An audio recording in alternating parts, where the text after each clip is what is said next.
मैं आपका धन्यवाद देता हूं कि आपने मुझे महामहिम राष्ट्रपति जी के अभिभाषण पे बोलने का मुझे समय दिया है। अध्यक्ष जी,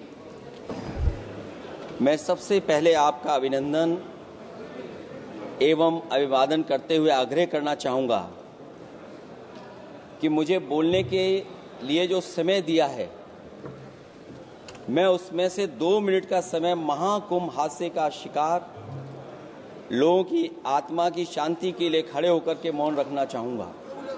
अगर किसी अन्य को भी सच्चे मन से मृतकों के प्रति सच्चा भाव है तो वो भी हमारे सांसदों के साथ खड़ा होकर के ये मौन श्रद्धांजलि अर्पित कर सकता है। ये माननीय सदस्य अध्यक्ष महोदय, अगली लाइन अध्यक्ष महोदय, ये विषय अध्यक्ष महोदय, आप सीनियर लीडर हैं। अध्यक्ष महोदय, ये अधिकार आपका है। कभी नहीं रही। ये मैंने विषय मेंशन करते हुए भरोसा है इस विषय पर मौन कर दिया था, इसलिए अध्यक्ष का अधिकार है। हाँ, मैं वही अध्यक्ष महोदय, ये जो बात मैं शुरू कर रहा हूं, जहां मैंने मौन 2 मिनट के लिए श्रद्धांजलि की बात की है, ये अधिकार मेरा नहीं है अध्यक्ष महोदय, ये अधिकार आपका है।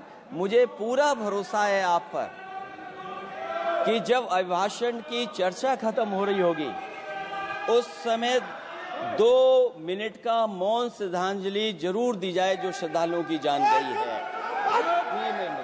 नहीं अध्यक्ष महोदय, नहीं अभी 1 मिनट दें, आप लोग कुछ मत बोलो। नहीं कुछ नहीं। अध्यक्ष महोदय, अभी तो अध्यक्ष महोदय मैंने बात शुरू नहीं की है, और जिन लोगों को तकलीफ है और जिनको दुख होना चाहिए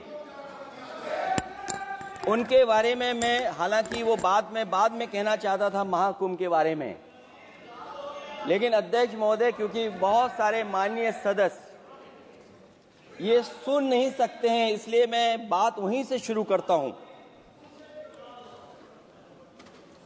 आप देश के परम अभिभावक होने के नाते हमारा आपसे अनुरोध है कि जहां सरकार बजट के आंकड़े लगातार दे रही है, और जब मैंने अभिभाषण पढ़ा अध्यक्ष महोदय, बहुत सारे आंकड़े सरकार ने दिए हैं, आंकड़े देने से पहले महाकुंभ में मरने वालों के आंकड़े भी दे दें।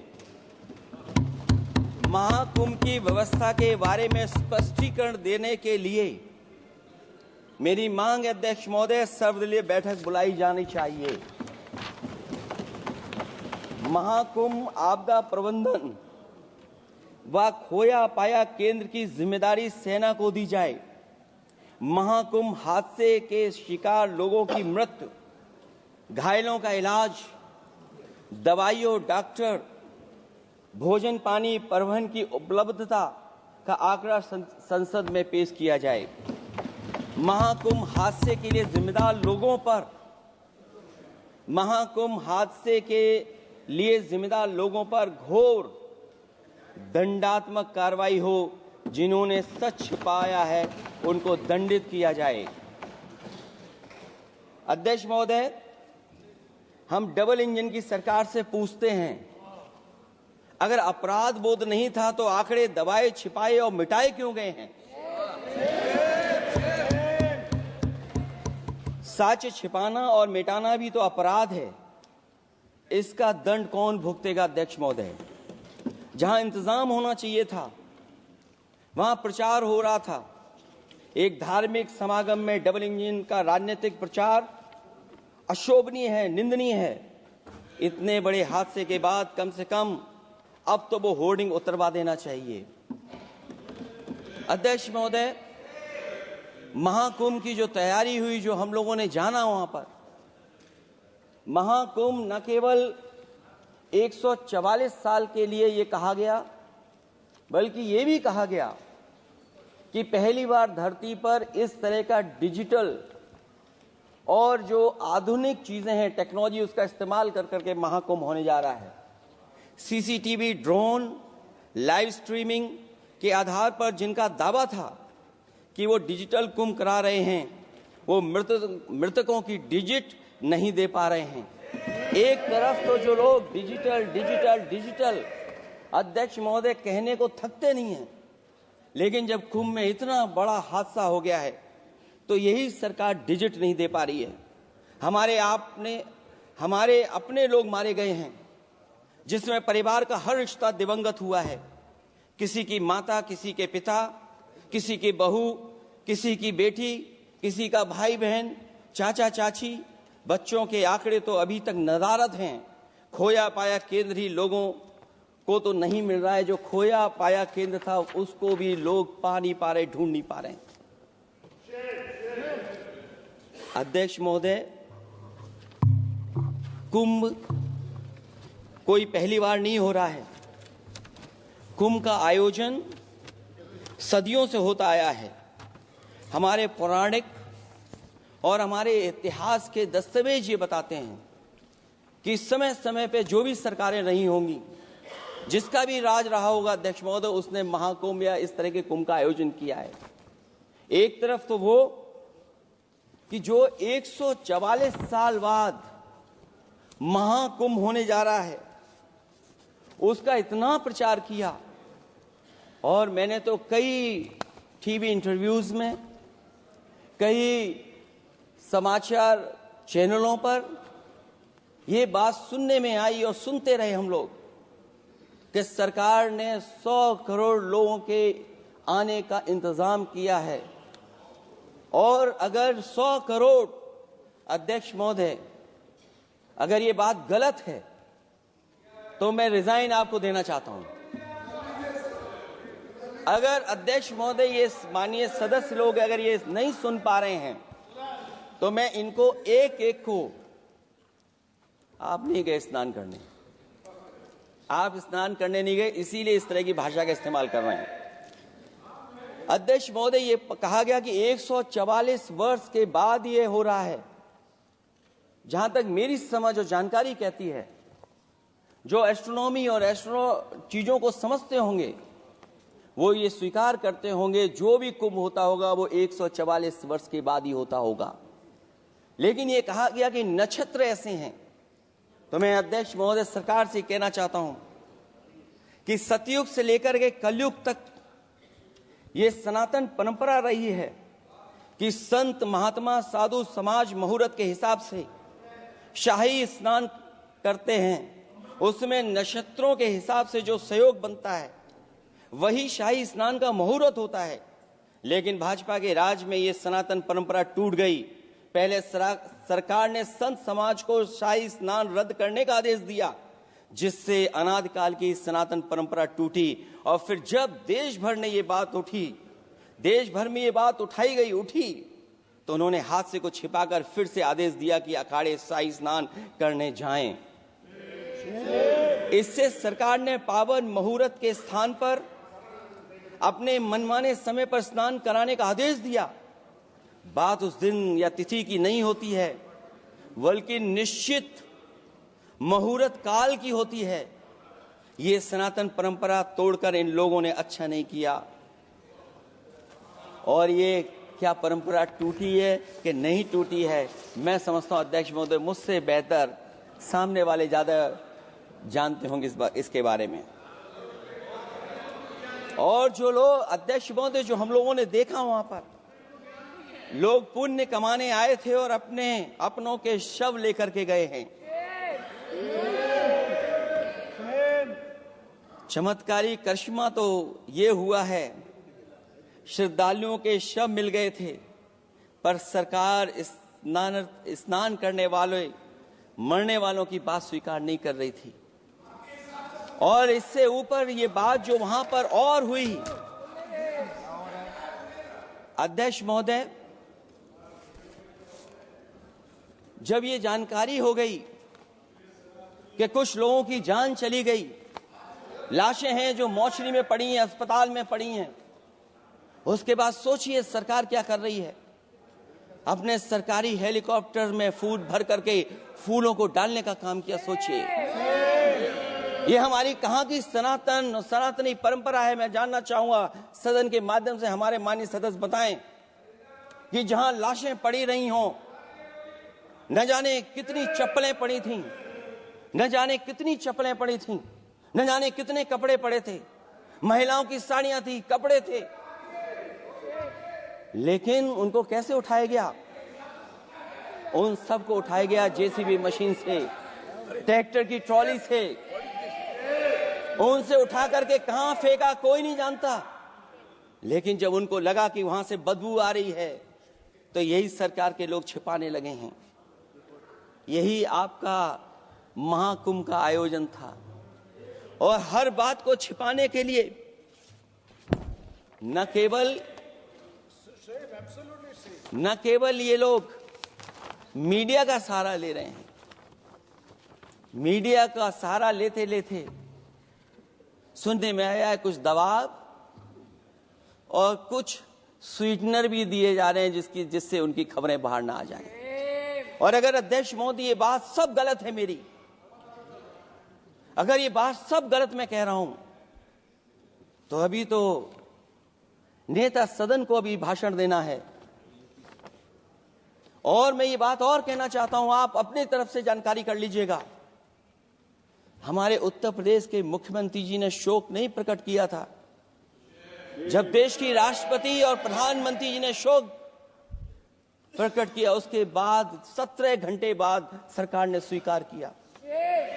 अध्यक्ष मोदी, ये वो लोग हैं जो आज भी कोई सच्चाई स्वीकार नहीं कर सकते। इनका रास्ता क्या है मैं नहीं जानता हूं, कहां ले जाना चाहते हैं। लेकिन जब अध्यक्ष महोदय मैंने अभिभाषण पढ़ा है राष्ट्रपति महोदया का, तो वही पुरानी बातें कि 12 करोड़ शौचालय बन गए हैं, 10 करोड़ गैस कनेक्शन हो गए हैं, 80 करोड़ लोगों को राशन दिया जा रहा है, 25 करोड़ लोगों को मिडिल क्लास में शामिल कर दिया गया, न्यू मिडिल क्लास में शामिल कर दिया गया। 80 और 85 को अगर हम जोड़ दें अध्यक्ष महोदय 105 करोड़ हो गए। बच्चों को और जोड़ दें तो सरकार अध्यक्ष महोदय किसके लिए काम कर रही है? किसके लिए काम कर रही है? अगर 80 को राशन दें, 25 को न्यू मिडिल क्लास में जोड़ दें, 105 करोड़ हो गए। और जो बाकी बचे हैं हमारे देश की आबादी, जिसको 140 करोड़ बता रहे हैं, उसमें कम से कम बच्चे कुछ तो संख्या होगी, आधी आबादी की संख्या होगी। अगर उसको हम बाहर निकालें तो आगे आज सरकार किसके लिए काम कर रही है? वही बात पुरानी सुनने को मिलती है कि राष्ट्रीय मिलिट्री स्कूल बन गए हैं, राष्ट्रीय मिलिट्री स्कूल जिनमें बालिकाओं की भर्ती शुरू हो गई है। अध्यक्ष महोदय, ये एक बता दें जो नया इन्होंने 10 साल के अंदर राष्ट्रीय मिलिट्री स्कूल खोला हो। और कंफ्यूज मत होना, राष्ट्रीय मिलिट्री स्कूल कौन से होते हैं, सैनिक स्कूल कौन से होते हैं, ये कंफ्यूज मत होना। 10 साल में सोचिए अध्यक्ष महोदय, एक भी नया राष्ट्रीय मिलिट्री स्कूल नहीं खोला है। अगर खोला हो तो सरकार जरूर बताए। जो लोग कहते हैं हम ईज ऑफ डूइंग रिसर्च कर रहे हैं, अध्यक्ष महोदय इनकी ईज ऑफ डूइंग रिसर्च हमने देखी है। इनकी ईज ऑफ डूइंग रिसर्च अपनी इमेज चमकाने के लिए और दूसरे की इमेज बर्बाद करने के लिए ईज ऑफ डूइंग रिसर्च चल रही है। ईज ऑफ डूइंग बिजनेस, मैं देखता हूं जहां कहीं भी इन्वेस्टमेंट मीट होती है, देश के सभी मंत्री वहां पहुंच जाते हैं, सरकार के मुखिया भी जाते हैं वहां। मुझे याद है उत्तर प्रदेश में सबसे बड़ा आयोजन हुआ था इन्वेस्टमेंट मीट का। न केवल इन्वेस्टमेंट मीट इन्वेस्टर्स को बुलाया गया था, बल्कि डिफेंस एक्सपो के भी कार्यक्रम कई हुए थे। और अध्यक्ष महोदय भरोसा ये दिलाया गया था कि जो एमओयू हो रहे हैं 40 लाख करोड़ के, उसको जमीन पर उतार लिया जाएगा। मैं इन्हीं डबल इंजन की सरकार से जानना चाहता हूं कि जो 40 लाख करोड़ के एमओयू हुए, उसमें कितना जमीन पर यह सरकार उतार पाई है? कहीं ऐसा तो नहीं है कि सरकार के डबल इंजन आपस में ही टकरा रहे हों? अब तो जो खबरें हम लोग पढ़ते हैं, न केवल इंजन टकरा रहे हैं अध्यक्ष महोदय, अब तो डब्बे भी टकराने लगे हैं। सुना है क्योंकि दिल्ली में चुनाव है, आप इंजीनियर की डब्बा हैं। ये हमारे पुराने माननीय सदस्य हैं, आप हम एक हैं, बस जगह अलग बदल गई। जिस विभाग के मंत्री हैं वो हमारा ही काम है, आप लोग अच्छा नहीं कर रहे हैं। अध्यक्ष महोदय, दिल्ली का चुनाव है तो मैंने राष्ट्रपति जी के अभिभाषण में सुना कि यहां पर मेट्रो की जो दूरी है वो दुगनी कर दी गई है, पटरी दुगनी कर दी गई है, एक्सपेंशन हो गया है इतना। अध्यक्ष महोदय, मैं स्वीकार करता हूं दिल्ली का चुनाव है, एक्सपेंशन की बात करेंगे, लेकिन कभी आपने क्यूटो का नाम सुना है? आपने वेनिस का नाम सुना है?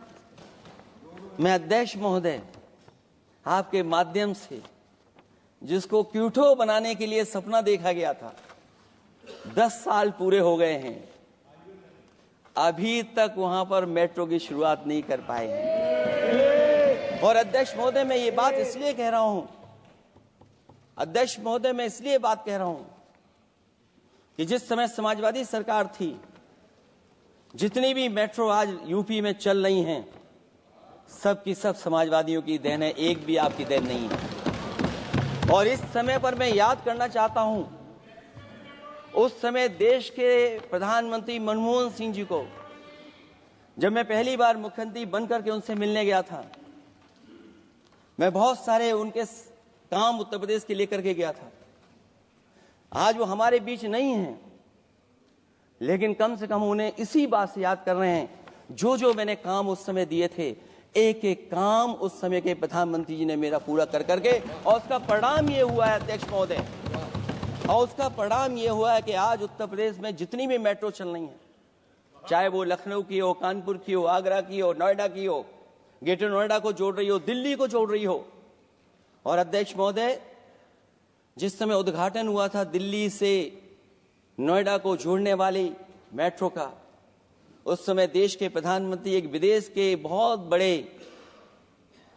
उनके साथ बैठ करके गए थे उद्घाटन करने। वो अगर किसी ने काम किया था पूरा, तो नोएडा अथॉरिटी और समाजवादी सरकार ने, उसमें आपकी देन कोई नहीं थी। ये बात मैं मेट्रो की इसलिए कर रहा हूं कि जो लोग दिल्ली में मेट्रो बना रहे हैं, वो बनारस में मेट्रो क्यों नहीं बना पा रहे हैं?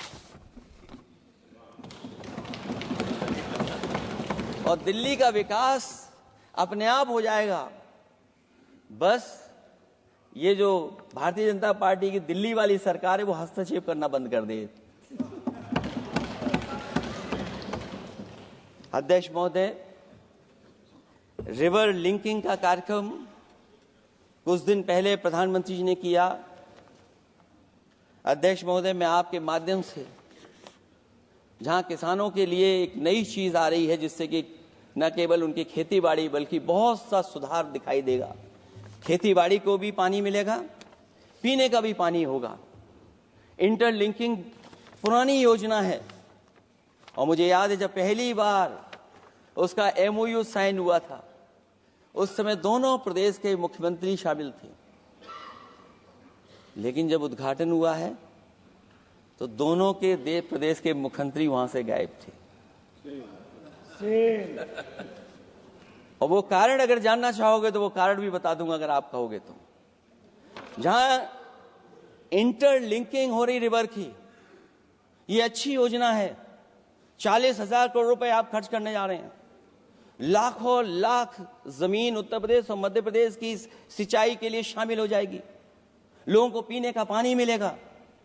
लेकिन जिनकी जमीन जाएगी, उन किसानों को, गरीबों को क्या सरकार मदद कर रही है? लैंड एक्विजिशन मैंने भी की एक समय पर, और मुझे याद है अध्यक्ष महोदय, जब मैंने लैंड एक्विजिशन किया था, उसमें भारत का ये लैंड एक्विजिशन एक्ट नहीं आया था।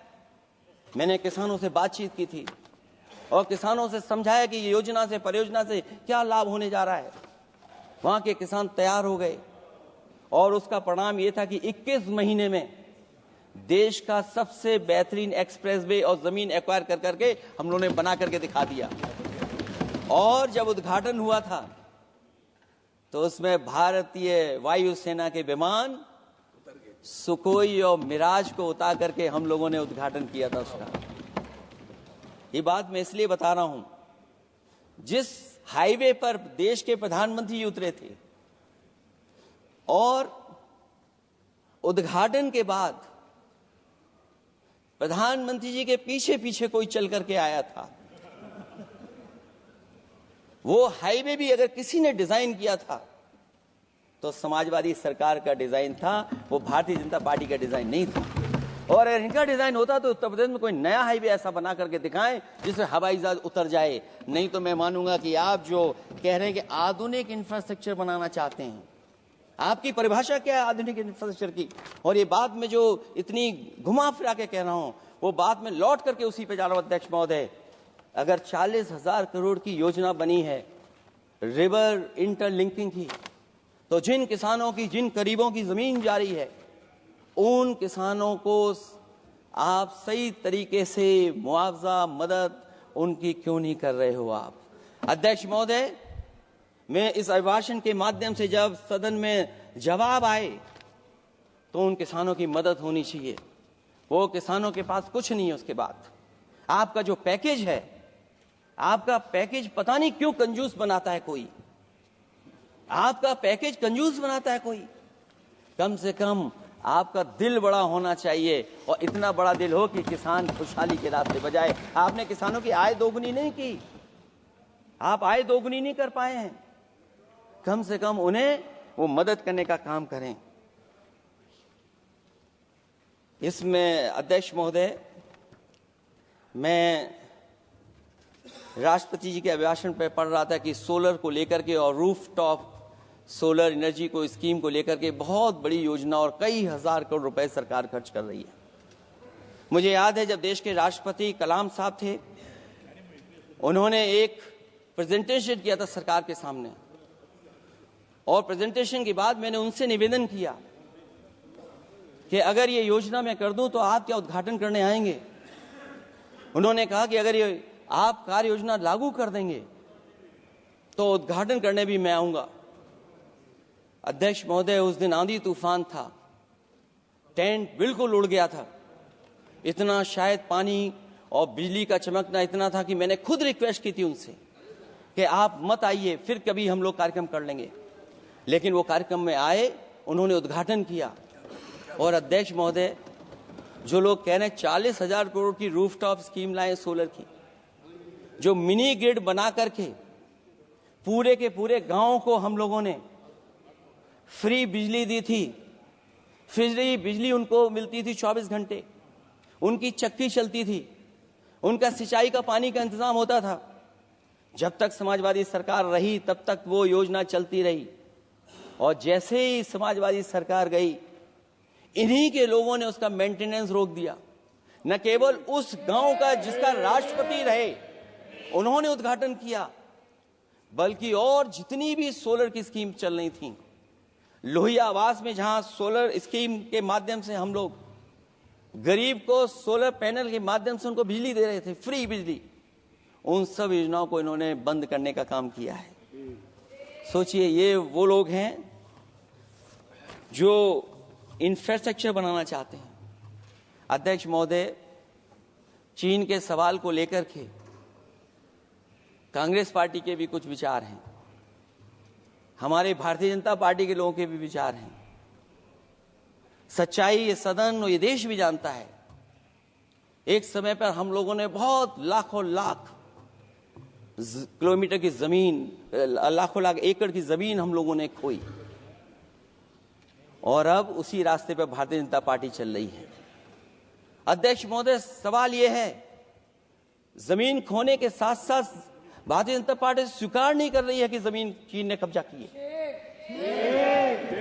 और ये बात अगर हम लोग कह रहे हैं तो जो अखबारों में खबरें निकलती हैं, टीवी पे कभी कभी खबरें आती हैं, अध्यक्ष महोदय सरकार को कहिए कि ऐसे चैनल, ऐसे अखबारों पे एफआईआर लिखा कर उन्हें जेल भेज दो, क्योंकि कुंभ की जो खबर चलाना चाहते थे, कुंभ की जो खबर देना चाहते थे, उन कुछ साथियों पे आपने एफआईआर लिखा दी है।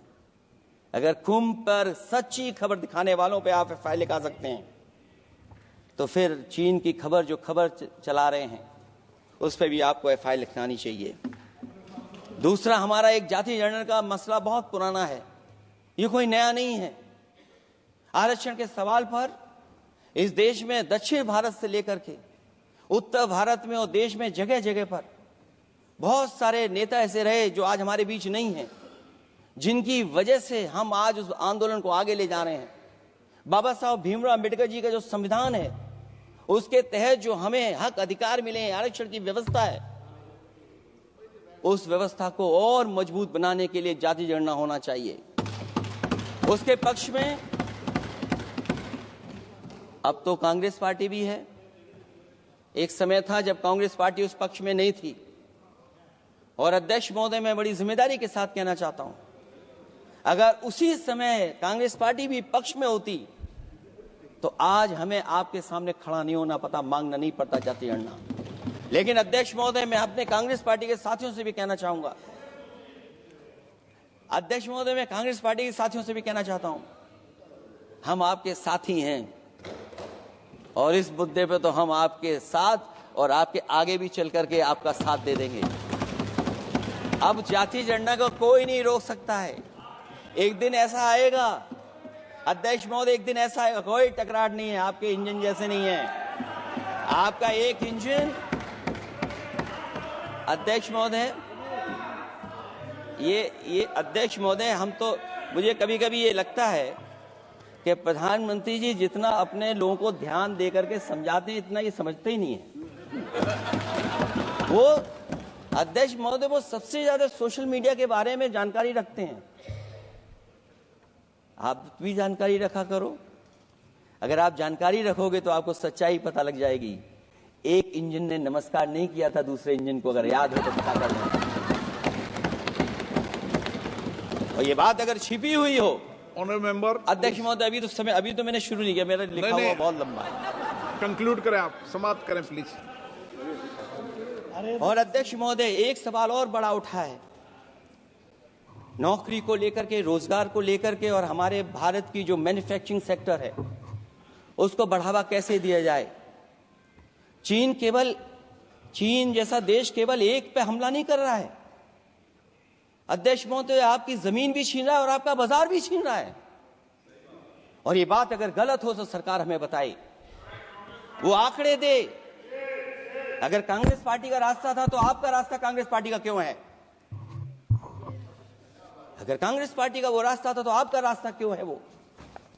मैं तो जानता हूं जिस दिन उनके सहयोगी साथी समझ लेंगे, वो भी साथ छोड़ जाएंगे। दूसरा जो सवाल कहा गया है अध्यक्ष महोदय, जिस समय बाजार खोला गया, जिस समय हमारा व्यापार के लिए पूरा बाजार खोल दिया, हमसे ज्यादा वित्त को समझने वाले इकोनॉमिस्ट और बहुत सारे जानकार लोग वो मुझसे बेहतर समझते होंगे, लेकिन मैं ये बात समझता हूं कि जिस समय बाजार खोला गया उस समय ध्यान उतना हमारे देश की अर्थव्यवस्था पर नहीं रखा गया। अगर उसी समय पर मैन्युफैक्चरिंग सेक्टर को जिस जिम्मेदारी से रखना चाहिए था नहीं रखा गया, अगर उस समय रखा गया होता तो शायद अध्यक्ष महोदय हम लोग चीन से आगे निकल गए होते। आज चीन आ गए, हम लोग पीछे हैं। क्या आप इनको ज्ञान दे रहे हो क्या? अध्यक्ष महोदय, अपना रास्ता तो वही है, साइकिल वाला। इसलिए अध्यक्ष महोदय, अगर मेरा समय है अभी, क्योंकि मैं बहुत कुछ लेकर के आऊं, और जहां तक इंफ्रास्ट्रक्चर की बात है, आप कहते हैं कि देश का आधुनिक इंफ्रास्ट्रक्चर बनेगा, न केवल उसके नागरिकों को एक बेहतर जीवन देश की नई पहचान देता है, बल्कि देश को एक नया आत्मविश्वास भी देता है। अरे अगर ये बात सच है तो अध्यक्ष महोदय, मैं वो बात कहना चाहता हूं कि 2022 के चुनाव से पहले एक बुंदेलखंड एक्सप्रेस वे बनाया गया था, और जिसकी तैयारी को लेकर के देश के प्रधानमंत्री जी गए थे। कितनी सजावट हुई थी, कितनी तैयारी हुई थी। जो हमारे बुंदेलखंड के साथी माननीय सदस्य चलते होंगे बुंदेलखंड के एक्सप्रेस वे पर, वो जानते होंगे प्रधानमंत्री जी उद्घाटन करके गए, पानी बरस गया, बुंदेलखंड बह गया, एक्सप्रेसवे बह गया। और सोचिए अध्यक्ष महोदय, कब उद्घाटन किया था आपने? 22 में, और आज भी मेंटेनेंस चल रहा है उसमें। 22 के बाद से आज तक भी मेंटेनेंस चल रहा है। और कहीं अगर आपने जो गाड़ियां बाजार में ला दी हैं, जो बाजार में आजकल अध्यक्ष महोदय जो गाड़ियां आ गई हैं, अगर वो कहीं अपनी रफ्तार से चलेंगी तो या तो पेट दर्द होगा या कमर का दर्द होगा, दोनों में से एक के लिए तो इलाज जाना ही पड़ेगा। और वो कितने हजार करोड़ का बना? 14,000 करोड़ का। इसी तरह गोरखपुर लिंक एक्सप्रेसवे यूपी में 91 किलोमीटर, जो हमारे रोड की जानकारी रखते होंगे, एनएचआई की जानकारी रखते होंगे, वो जानते होंगे कि गोरखपुर लिंक जो 2022 में शुरू हो जाना चाहिए था, वो अभी तक शुरू नहीं हो पाया। वो 91 किलोमीटर का 7,283 करोड़ का बन रहा है। जो पूर्वांचल एक्सप्रेसवे, कभी समाजवादी सरकार ने उसको डिजाइन किया, उसको सब कुछ आगे बढ़ाया, वो 340 किलोमीटर का 22,000 करोड़ के लगभग का बना है। लेकिन जहां तक मैं बना करके छोड़ गया वहां से आगे नहीं बढ़ा। और अगर वो बढ़ गया होता तो बिहार और बंगाल के लोगों के लिए बहुत रास्ता आसान हो जाता। इसी तरह एक गंगा एक्सप्रेसवे बन रहा है, जिसके बारे में सरकार ने ये कहा कि हम कुंभ से पहले शुरू कर देंगे, कुंभ से पहले गंगा एक्सप्रेसवे शुरू हो जाएगा। अध्यक्ष महोदय, वो नहीं शुरू हो पाया। मुझे लगता है जिस रफ्तार से वो काम हो रहा है, अगला जब अर्ध कुंभ आएगा तब तक ही बन पाएगा वो। ये बातें मैं इसलिए बोल रहा हूं अध्यक्ष महोदय, क्योंकि यूपी को, बिहार को दे दिया, हमें कोई तकलीफ नहीं है। बिहार भी तरक्की करे, हम भी साथ देंगे बिहार का, कोई तकलीफ नहीं है। लेकिन यूपी में अगर कोई भी एक भारत सरकार के एनएचआई का एक्सप्रेसवे आया हो तो बता दे। एक भी कोई एक्सप्रेसवे दिया हो तब, जब देश के प्रधानमंत्री को 2-2 बार और नहीं तीसरी बार भी मौका दिया उत्तर प्रदेश ने। मैं अध्यक्ष महोदय आपका इशारा समझ रहा हूं। बाकी अध्यक्ष महोदय भाषण में अब बजट पे पढ़ दूंगा, मेरा बाकी भाषण बजट में होगा। मैं अपना भाषण खत्म करते हुए केवल इतना कहना चाहता हूं, मैं जो मेरे सुझाव आए हैं उन सुझावों को शामिल करे सरकार, और केवल प्रचार में न रहे सरकार। अध्यक्ष महोदय, मैं अपनी बात खत्म करने से पहले जो राष्ट्रपति जी ने कहा है, मैं भी सहमत हूं उससे। मैं उनकी सब लाइनें पढ़ना चाहता हूं। जो राष्ट्रपति महोदया जी ने कहा है, मैं उससे सहमत हूं। हमारा हिंदुस्तान 140 करोड़ आबादी वाला देश है। हमारे यहाँ भिन्न भिन्न राज्य, भिन्न भिन्न क्षेत्र, भिन्न भिन्न भाषाएं हैं, परंतु एक राष्ट्र के रूप में हमारी एक ही पहचान है, हिंदुस्तान। और हमारा एक ही संकल्प है, एक ही लक्ष्य है, विकसित हिंदुस्तान। आने वाले वर्षों में देश को विकसित राष्ट्र बनाने के लिए हम सभी दृढ़ संकल्पित हैं। इस संकल्प में देश के शहीदों की प्रेरणाएं हैं, पूज्य बापू के मानवीय आदर्श हैं, और सरदार पटेल जैसी मां भारती की संतान द्वारा हमें दिलाई गई एकता की शपथ है। हमें इन प्रेरणाओं को आगे रखते हुए एकता के इस सामर्थ्य विकसित हिंदुस्तान के संकल्प को पूर्ण करना है। आइए हम एक बार फिर एकता के संकल्प को दोहराएं और हिंदुस्तान के सपनों को पूरा करने के लिए कटिबद्ध हों। जब हम साथ मिलकर बढ़ेंगे तो हमारी भावी पीढ़ियां 2047 में अवश्य विकसित, सशक्त, समर्थ, समृद्ध, सोशलिस्ट, सेकुलर, डेमोक्रेटिक हिंदुस्तान देखेगी। मैं इतनी ही बात कहते हुआ, क्योंकि 10 बजट आपने पेश किए हैं, वो आप समझ गए होंगे, आप समझ गए बात को जो मैं कह रहा हूं। अध्यक्ष महोदय, जो बात मैं कह रहा हूं वो बात वहां तक पहुंच गई है। उनके चेहरे बता रहे हैं कि बात वो पहुंच गई है। और मैं अपने अंत में बस यही कहूंगा, क्योंकि 10 बजट के बाद ये अभिभाषण सुन रहे हैं हम लोग, 11वां बजट आ गया है। बजट हो ऐसा जिसमें सबके लिए उम्मीदें हों, समृद्धि की दिवाली और खुशियों की ईद हो। बहुत बहुत धन्यवाद अध्यक्ष महोदय, मैं आपका धन्यवाद देता हूं और सभी माननीय सदस्यों का जिन्होंने सुनने का काम